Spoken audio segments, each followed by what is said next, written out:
timu ambayo sasa hivi chini ya kocha Sebastien Desabre inaonekana ina muunganiko mzuri uwanjani, na wachezaji tunafahamu wote wanacheza Ulaya, kwa hivyo wana uzoefu. Na natumai kwamba itakuwa ni mechi kali ambayo Ureno wataanza kufungua kampeni yao.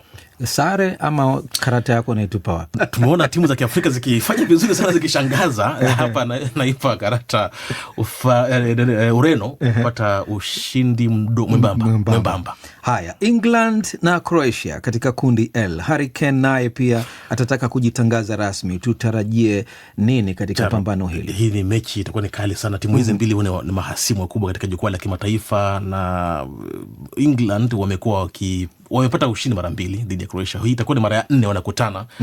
Mara 2 walipata ushindi katika mashindano ya UEFA Euro, na sasa hivi tutaona itakuwaje, lakini Harry Kane ninaamini kwamba katika mechi hii atakuwa na uchu kujaribu. Pia naye ni mmoja wa washambuliaji hatari sana. Tukizungumzia majina makubwa, Mbappe, Haaland pamoja na huyo Lionel Messi na Ronaldo, Harry Kane yumo katika ufungaji magoli, na atakuwa ni mmoja wa wachezaji ambao wanawinda mfungaji bora katika mashindano ya kombe la dunia. Lakini wanacheza na Croatia ambayo katika mashindano kama ya kombe la dunia na Euro wana uzoefu mkubwa, isipokuwa kikosi naona kama kinaanza kuzeeka kidogo. Ndio, lakini safu yao ya kiungo ni nzuri. Modric na Luka Modric na Kovacic, nadhani uzoefu wao pia utawasaidia kufanya vizuri katika mechi hii. Kwa hivyo England chini ya kocha ambaye anafahamu namna ambavyo mashindano haya tournament zinachezwa, Thomas Tuchel, nadhani wataleta moto mkali, kwa sababu wamefuzu katika kombe la dunia bila kupoteza mechi hata moja. Walishinda zote 8 kuelekea Marekani.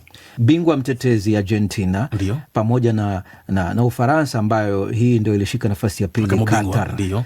Timu zote mbili zimeonyesha moto mkali sana, wazi kwamba zipo hapa na zinataka kurudia kilichotokea katika mashindano yaliyopita ya Qatar 2022, na isipokuwa ni mechi za mwanzo. Kwa hivyo lakini ni wazi unaweza kuona kwamba kwa kutizama vikosi wako vizuri.